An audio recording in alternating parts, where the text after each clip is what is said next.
This story is titled, Learned That My Mother Made a Will, Leaving Everything to My Spoiled Brother. So I cut all ties and stopped her financial support.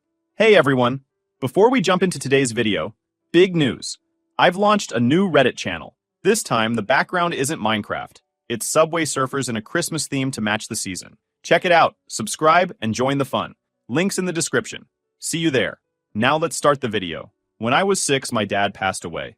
It's not something I talk about much because, honestly, I don't remember all the details. But the memory of that day is etched in my brain. It was a Saturday morning, and Dad was fixing the kitchen sink. I remember sitting on the floor, playing with my action figures, when he called me over. "Hey buddy, I need my little assistant," he said. That's what he always called me when he needed a hand. I grabbed the flashlight and stood next to him while he fiddled with the pipes. He was making jokes about how the sink had a mind of its own, and kept saying we'd go get ice cream after he was done. And then, out of nowhere, he froze. He just stopped moving, like someone hit pause. I thought he was joking at first. He was the kind of dad who always played little pranks on me, but then he fell over. And it wasn't a joke. I remember screaming for Mom. She came running in, saw him on the floor, and started shouting his name over and over. The rest of the day is kind of blurry. I remember the paramedics showing up and taking him away on a stretcher. I remember sitting on the couch, clutching my favorite stuffed bear, while Mom cried on the phone with someone.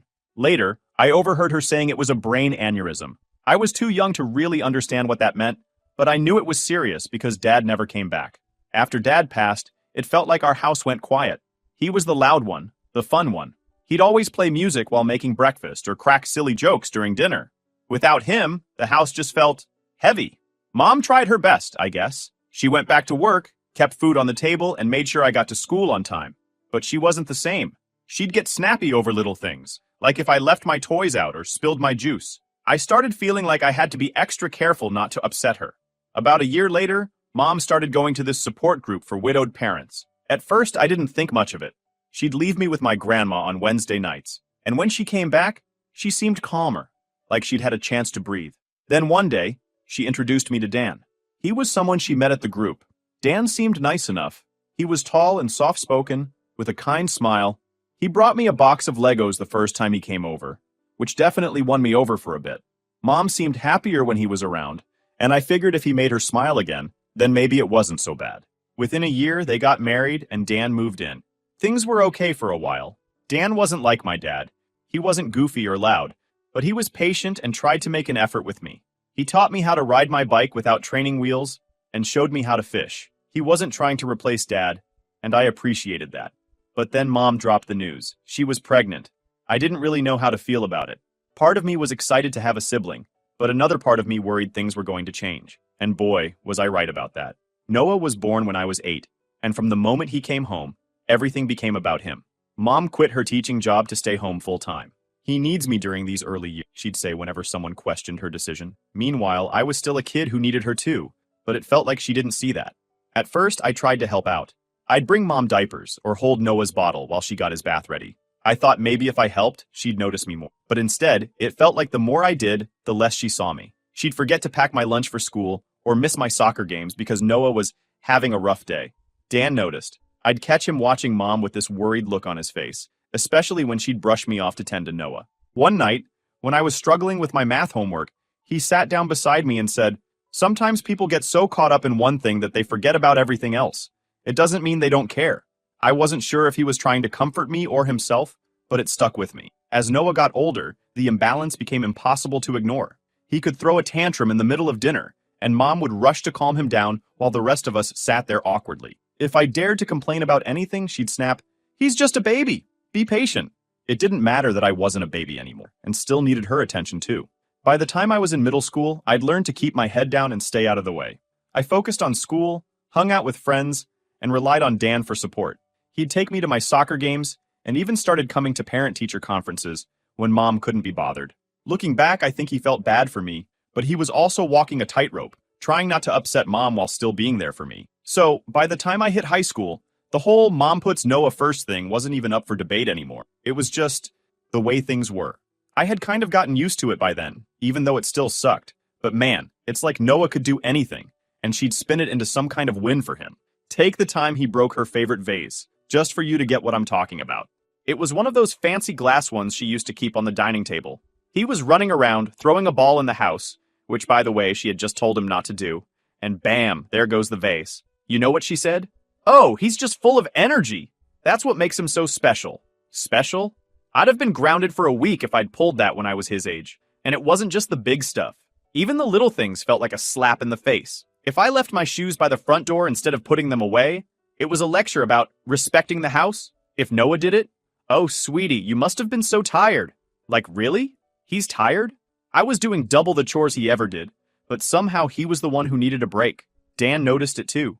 He'd try to step in here and there, but it never went anywhere. One time, we were all at dinner, and Mom was hovering over Noah, cutting his food for him. Mind you, the kid was 9 at this point. Dan put his fork down and said, Clara, you don't have to do that. He can cut his own chicken. You'd think he suggested sending Noah to boot camp the way Mom reacted. He's just a kid, Dan. You're always so hard on him.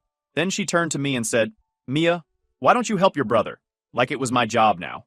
I pretended I didn't hear her and focused on my mashed potatoes. After that, Dan stopped pushing as much. I think he realized it wasn't worth the argument. Instead, he doubled down on supporting me. He started taking me to all my soccer practices and games, even when they were out of town. He'd cheer louder than any of the other parents, which used to embarrass me at the time, but now I'm grateful for it. Mom, on the other hand, barely showed up. Noah has a dentist appointment, or Noah wasn't feeling well, were her go-to excuses. Once, she actually said she didn't want to leave Noah alone with Dan, because he doesn't know how to handle Noah's sensitivities. Sensitivities. That word became her shield for everything Noah did, or didn't do. It wasn't just at home either. At school, I started noticing how different things were for me compared to other kids. My friends' parents would show up to their plays, bake cookies for their fundraisers, or at least remember what classes they were taking. Mom? She couldn't even tell you what grade I was in half the time. By time, I somehow became Noah's unofficial maid. If his room was messy, Mom would look at me and say, Mia, be a dear and help your brother tidy up. Not ask. Tell. Like it was just expected. One time, I refused. I had a huge test the next day and was up to my ears in homework. I told her Noah could clean his own room, and she lost it. He's still learning. Why can't you just help him out? You're his big sister.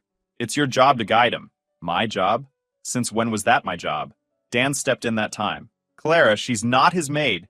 He's old enough to clean up after himself. Mom glared at him and said, I knew it. You've always favored Mia over Noah. Dan threw his hands up and walked away. After that, I cleaned Noah's room just to avoid more drama, but I hated every second of it. High school was a mix of escape and more of the same. At school, I felt like I could breathe a little, but at home, it was the same routine. Noah was the center of the universe, and I was just there to keep things running. Graduation day came, and I was so excited to finally be done with high school. I scanned the crowd for Mom and Dan, and there was Dan, grinning ear to ear and clapping like I'd just won an Olympic medal. Mom was there too, but she kept checking her phone, probably texting Noah's babysitter. That night, Dan pulled me aside and handed me a folder full of college brochures. You've got a bright future ahead, kid, he said. Pick wherever you want to go. I'll make it happen. It was one of the best moments of my life. Of course, Mom wasn't happy. What about Noah? She asked when she found out. He's going to need that money for his future. Dan didn't budge. We'll figure it out when the time comes, he said. Right now, this is for Mia. I chose a college a few hours away, not too far, but far enough that I could finally feel free. Moving day was bittersweet. Dan helped me carry my boxes up to my dorm room, cracking jokes the whole time. Mom didn't come because Noah was anxious about her leaving. As I hugged Dan goodbye, I realized he was the only one who ever truly had my back. I promised myself I wouldn't forget that. So, fast forward a few years after college, and I was finally starting to feel like I had my life on track. I had a decent job, worked hard, and after saving up for what felt like forever, I managed to buy my first apartment. I was so proud of how far I reached, and I wanted to celebrate, so I decided to throw a housewarming dinner and invite the whole family. I called Mom to let her know. I'm finally hosting. I'll cook dinner. Dan, I'm even making your favorite lasagna. Dan sounded genuinely excited. Wouldn't miss it for the world, he said. Then Mom chimed in. Oh, honey, I don't think we can make it. Noah has plans that day. I paused for a second, trying to process that. Plans. Noah was 20 years old, jobless, and barely left the house. What kind of plans could he possibly have? What plans? I asked, trying not to sound too annoyed. He's meeting some friends, she said vaguely, as if that explained everything. You know how much he needs these social interactions. I couldn't help but laugh under my breath. Okay, well, you and Dan can still come, right? She sighed dramatically, like I was asking for the world. I'll try, but I can't promise anything. That was the first red flag. The night of the dinner, Dan showed up on time with a plant. "This place looks great, kiddo," he said, giving me a big hug. It meant a lot to hear that from him. As for Mom and Noah, they didn't show. Not even a text. I wasn't surprised, but it still stung. Over dinner, Dan and I got to talking about everything going on back home. He didn't hold back, which was rare for him. Usually, he tried to keep things positive, but this time, he just let it all out. "Noah's 20 now," he said. "He's not in school, doesn't have a job, and spends most of his time gaming. I tried to get him into my construction company, just to give him some direction. But Clara wouldn't have it." "She said no?" I asked. Dan nodded. "Said it was beneath him. Can you believe that? Beneath him. He doesn't even want to try." I wasn't surprised. "So, what's the plan then? Just let him sit around forever?" "That's the thing," Dan said, his voice dropping like he didn't want to say it out loud. "I don't think Clara has a plan. She keeps saying he'll figure it out eventually, but when? He's already 20. Hearing all that made me feel even more validated about moving out and starting my own life. It also made me realize how much Dan had been carrying on his shoulders. He'd always tried to keep things together, but it was clear he was tired. A couple of years went by, and things didn't change much. Noah stayed at home, still jobless and unmotivated. Dan kept trying to nudge him towards some kind of direction, but nothing ever stuck. And then Dan was gone. It happened so suddenly. He collapsed at work one day, and by the time the paramedics got there, it was too late. Heart attack. The news hit me like a ton of bricks. Dan had been my rock for so many years, the one person who always showed up for me. Losing him felt like losing the only real support I had. The funeral was hard, not just because of the loss, but because of how performative Mom was about the whole thing. She cried and told everyone how much she loved Dan and how she didn't know how she'd go on without him. But to me, it didn't feel genuine. It felt like she was mourning the security he brought to her life, not the person he was. Noah didn't even bother dressing properly for the funeral. He showed up in a hoodie, his face buried in his phone half the time. Mom made excuses for him, of course. "He's processing his grief in his own way," she said, like that made it okay. Standing there at Dan's grave, I couldn't help but feel like history was repeating itself. Another father figure gone too soon. Another funeral filled with empty words. And once again, I was left to figure things out on my own. After Dan passed, things really started unraveling. I mean, they were already bad, but now there wasn't even a pretense of balance in the family. Dan was the one who kept things semi-functional, and without him, it was just Mom and Noah. And somehow I wanted to help, but I don't know how I got roped into it. It started with Mom calling me about little things. First, it was the leaking roof. Then the washing machine broke. Then Noah needed some new educational materials, which turned out to be gaming equipment. I brushed it off at first. Grief does weird things to people, right? But the calls got more frequent, and every time it ended with, "We just need a little help." At first, I'd send $200 here, $300 there. Nothing crazy, but it added up. And of course, every time I helped, Mom would go on about how grateful she was and how Noah was working so hard to figure things out. That's when I should have known. Noah figuring things out was code for him doing absolutely nothing while I picked up the slack. One day, Mom called in tears. "Mia, I don't know what we're going to do. The bills are piling up, and Noah's trying his best. But we just can't make ends meet." Her voice cracked like she was on the verge of a full breakdown. I felt bad. Despite everything, she's still my mom, So I asked her how much she needed. $1,500 a month would cover everything, she said. Like it was no big deal. Back then I thought $1,500 a month? That's not chump change, especially not for me. But then I thought about Dan. He'd always stepped up for me, and I felt like this was my chance to repay him, even if he wasn't around to see it. So I set up an automatic transfer. Every month, $1,500 would leave my account and go straight into hers. It wasn't ideal, but I figured it was temporary. I kept telling myself that Noah would get a job, or Mom would figure out how to budget, and eventually, they wouldn't need my help anymore. The first few months weren't terrible. I tightened my budget. No eating out, no splurging on things like clothes or vacations. It wasn't fun, but I managed. Every time I saw the deduction hit my bank account, I told myself I was doing the right thing. Family helps family, I kept repeating, even though I was starting to feel more like a bank than a daughter. Then things started to get weird. One weekend, I decided to visit. It had been a while since I'd been back to the house, and I figured it'd be nice to see everyone. When I pulled up, the place looked rough. The yard was overgrown, the paint on the shutters was peeling, and there was a pile of junk by the garage that looked like it hadn't been touched in years. I walked inside, and it wasn't much better. The living room was a complete chaos with this musty smell, like no one had bothered to clean in weeks. Mom was sitting on the couch, clipping coupons while Noah was sprawled out on the recliner. glued to his game console. "Hey," I said, setting down the groceries I'd brought. Mom looked up and smiled. "Oh, Mia, it's so good to see you." Noah barely glanced my way. We chatted for a bit, and I asked how things were going. Mom went on about how Noah was applying to jobs and exploring his options, which basically meant he was still doing nothing. I asked if he'd gotten any interviews, and she quickly changed the subject, which told me everything I needed to know. Later, I pulled Mom aside and asked her point blank, "Where's the money going?" "What do you mean?" she asked, feigning innocence. "I'm sending you $1,500 a month, but this house looks worse than ever. The bills should be covered, right? So why does it look like no one's doing anything?" She sighed, like I was being unreasonable. "Mia, it's not just about the bills. Noah has needs, you know? He's been under a lot of stress, and I've been trying to make things easier for him." "Stress from what?" "He doesn't work, he doesn't go to school, and he spends all day playing video games," I shot back. Her expression hardened. "You don't understand. He's been under stress, he's sensitive, and he's been planning a little trip to clear his head.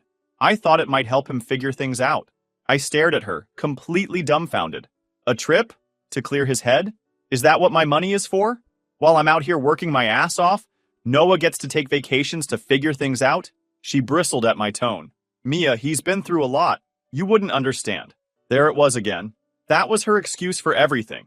Noah didn't have to contribute because he was sensitive. He didn't have to clean up after himself because he was sensitive. And apparently, I had to bankroll his lifestyle because, you guessed it, he was sensitive. I bit my tongue and decided to let it go for the moment.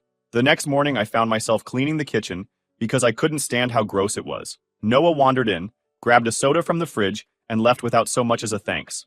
Later that evening, as I was packing up to leave, I noticed Noah had left his laptop open on the coffee table. It wasn't like I was snooping, but something caught my eye. An order confirmation email for some expensive gaming headset. $400, I muttered, staring at the screen. Noah walked in at that exact moment. "Oh yeah, needed an upgrade. My old headset was trash." I couldn't believe it. "With what money?" "Relax, sis, Mom covered it. She said it was from the family fund." He used air quotes like it was some kind of joke. Family fund? That's what she was calling my $1,500 a month now? I could feel my blood boiling. "Are you serious, Noah? You can't even get a job, but you're out here blowing my money on gaming gear?" He rolled his eyes and smirked. "Oh, come on, you're loaded. What's the big deal? You're always preaching about how you've got it together. Maybe try not being such a buzzkill." That was it. That smirk, the way he acted like he was entitled to everything I'd worked for. It was like a switch flipped. I grabbed my bag and left without another word. But the entire drive home, my thoughts were racing. I'd spent years breaking my back to help them. And for what? So Noah could laugh at me while living off my money? I knew then and there, I was done. When I got back home, I seriously considered cutting off the payments. But every time I thought about it, I'd hear Dan's voice in my head, telling me to do the right thing. So I kept sending them money, even though it was starting to feel like I was enabling them. The final straw came when I ran into my aunt at the grocery store of all places. I hadn't seen her in a while, so I waved and walked over, ready for the usual small talk. But the moment she looked up from her cart and saw me, I could tell something was off. She hesitated, her smile not quite reaching her eyes, and I could almost see her debating whether to say what was on her mind. "Mia," she said hesitantly, "I need to talk to you about something." "Sure, what's up?" I figured it was going to be some family gossip or maybe a rant about her neighbor. What I wasn't expecting was what she said next. "I'm sure she didn't tell you, but your mom's been talking about her will," she started cautiously, glancing around the aisle like someone might overhear. "She told everyone at dinner the other night that she's leaving everything to Noah." I froze. "Wait, what? Everything?" "Yeah," she said, shifting uncomfortably. "The house, her savings, even Dan's tools. Everything. She said she doesn't think you need anything because you're so independent. And Noah, well, you know how she is with him. She thinks he needs it more." I couldn't believe what I was hearing. I laughed, but not because it was funny. It was the kind of laugh you do when you're so stunned you don't know what else to do. "Are you serious? After everything I've done for her? After all the money I've sent?" "I know," Carol said quickly, her hands up like she was trying to calm me down. "That's why I'm telling you. It didn't sit right with me. I mean, everyone at the table was kind of shocked when she said it. She even mentioned that Dan's workshop tools. She's giving them to Noah too," I interrupted. "She said it's part of the house," my aunt said. I thought you should know. You've done so much for her, Mia, and it's not fair." I don't know what she's thinking. I felt like I couldn't breathe for a second. It wasn't about the money or the stuff. I didn't need her inheritance. I was doing just fine on my own, but it was the principle of it. I'd been the one holding everything together. I'd been the one sending her $1,500 every month, cleaning up after Noah's messes, covering for her poor decisions, and putting off my own goals to make sure she and Noah were okay. And this was how she saw me? As someone who didn't matter enough to leave anything to? I took a deep breath and tried to keep my voice steady. Thanks for telling me, Carol. I appreciate it. She said, I'm sorry, Mia. I didn't know if I should say anything, but I couldn't keep quiet about it. You deserve better. After we said goodbye, I sat in my car in the parking lot for a while, just staring at the dashboard. Every memory of the past few years came rushing back. The sacrifices, the arguments, the constant feeling of being second to Noah. It wasn't about the will. It was about what it represented. I had given, and she had taken without a second thought. As I sat there in my car, everything started to click into place. This wasn't just about the will or the money. It was about respect or the lack of it.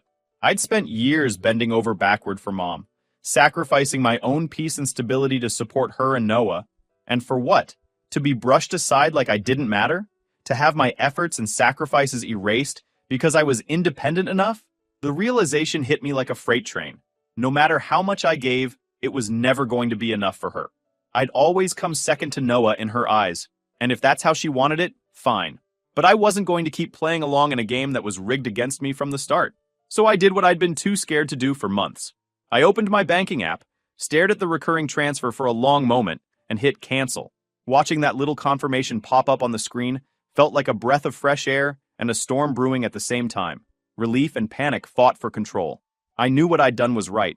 I wasn't going to be their ATM anymore, but a part of me couldn't help wondering what kind of fallout I'd just unleashed. What would Mom say when she realized the gravy train had stopped? Would she call crying, blaming me for ruining their lives? Or would she lash out, accusing me of being selfish and ungrateful? I didn't know, but a small, bitter part of me was ready for the explosion. After everything she'd said and done, I wanted to hear her reaction. I wanted her to feel, even for a second, how unfair it had been to take me for granted all these years. I didn't have to wait long. The next morning, my phone started blowing up. First, it was a text from Mom. The money didn't come through. Is there a problem with the bank? I stared at the screen, a mix of satisfaction and nervous energy building in my chest.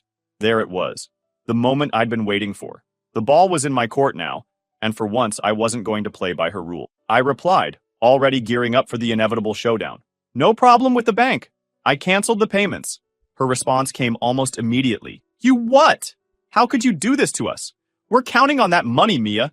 Do you even care about your family anymore? I took my time typing back, knowing this would drive her crazy. Oh, I care about my family, Mom. That's why I'm no longer funding your retirement plan for Noah. I've done enough. She called instantly. I let it ring twice before answering, keeping my tone breezy. Hi, Mom. What's up? What's up? She shrieked. You're cutting us off? After everything I've done for you? Oh, you mean like prioritizing Noah's every whim and cutting me out of the will? I shot back. Yeah, I'm really feeling the love. Mia, it's not about love, she snapped, already switching to her victim voice. It's about need. Noah is struggling and you're doing fine. You don't need the money. I couldn't help but laugh. Oh, he's struggling? Is that why he's planning a trip to clear his head? Must be nice to take a vacation while I'm out here working my ass off. She gasped. That's not fair. Noah has been under so much pressure. He deserves a break. Pressure? I said. From what? His grueling Call of Duty schedule? She went on full drama mode. Mia, you're tearing this family apart. Families help each other in hard times. You're abandoning us. I leaned back in my chair, grinning.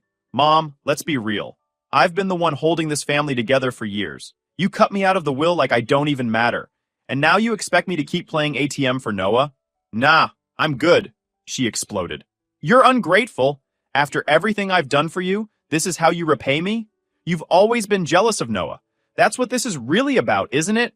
Jealous, I repeated, pretending to think about it. Oh yeah, Mom, I'm super jealous.